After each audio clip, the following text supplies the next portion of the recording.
Hai, Assalamualaikum. Saya Andi Septian Syabatina dengan NIM 23040450250, kelas C Bimbingan Konseling Universitas Negeri Makassar. Selamat datang di video pemaparan studi kasus dengan judul Hasil Analisis Studi Kasus Berdasarkan Teori Behavioristik pada Anak yang Sering Berperilaku Tantrum. Nah, adapun tujuan dari analisis ini yaitu yang pertama menelusuri penyebab awal serta akibat dari perilaku tantrum yang ditunjukkan oleh anak. Yang kedua, mengkaji perilaku anak dengan menggunakan pendekatan teori behavioristik melalui analisis fungsional.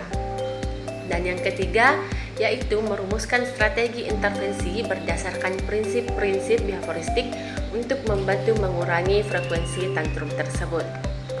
Nah, sebelum membahas lebih lanjut terkait kasus tersebut, alangkah baiknya kita pahami terlebih dahulu apa sih itu behavioristik. Behavioristik ini merupakan teori belajar yang berfokus pada perubahan perilaku yang dapat diamati secara langsung. Teori ini melihat bahwa perilaku adalah hasil dari interaksi antara stimulus dan respon. Adapun tokoh utama dari teori ini yaitu B.F. Skinner yang menekankan pentingnya penguatan atau reinforcement dan hukuman atau punishment dalam membentuk serta mengubah perilaku individu. Nah, mari kita lihat bagaimana konsep ini diterapkan dalam kasus nyata yang terjadi pada seorang anak yang bernama Adit. Adit merupakan seorang anak yang berusia 8 tahun. Ia sering menunjukkan perilaku tantrum khususnya ketika dia diminta untuk mandi di sore hari. Nah, sementara itu ia juga sedang berasyik bermain.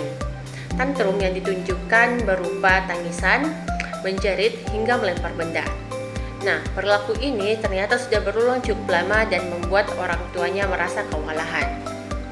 Perilaku ini ternyata bukan pertama kali terjadi. Kejadian ini juga bukan bersifat insidental, melainkan sudah menjadi pola berulang setiap kali permintaan mandi datang di tengah aktivitas bermainnya. Berdasarkan pendekatan behavioristik, kita bisa menganalisis perilaku Adit menggunakan analisis fungsional model ABC.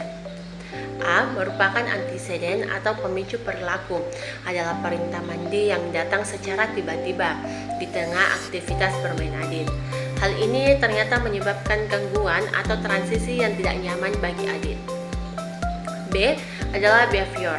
Behavior yang muncul adalah sikap tantrum yang berupa tangisan keras, teriakan, hingga perilaku agresif seperti melempar barang.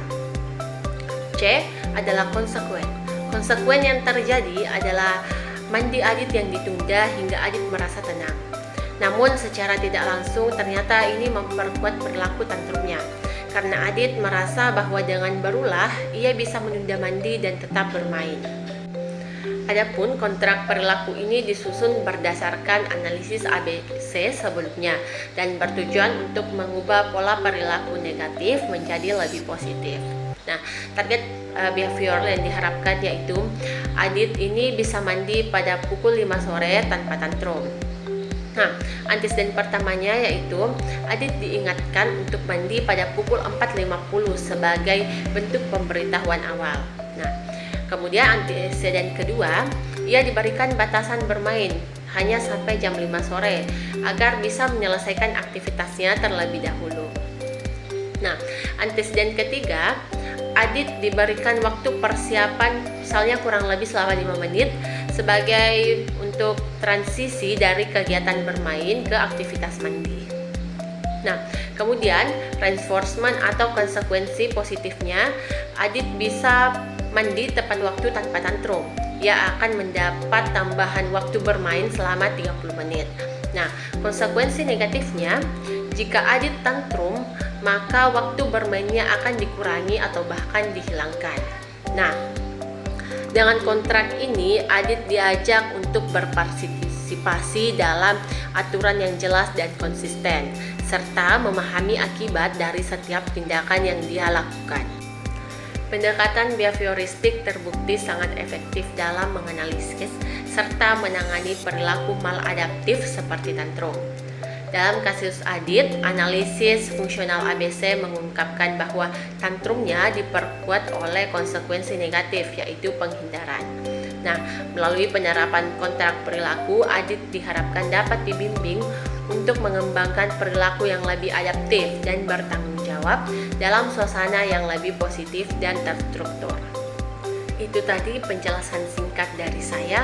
Semoga video ini bisa bermanfaat dan bisa menjadi inspirasi dalam menerapkan pendekatan behavioristik dalam kehidupan sehari-hari. Sekian dari saya, sampai jumpa di video pembelajaran berikutnya. Terima kasih.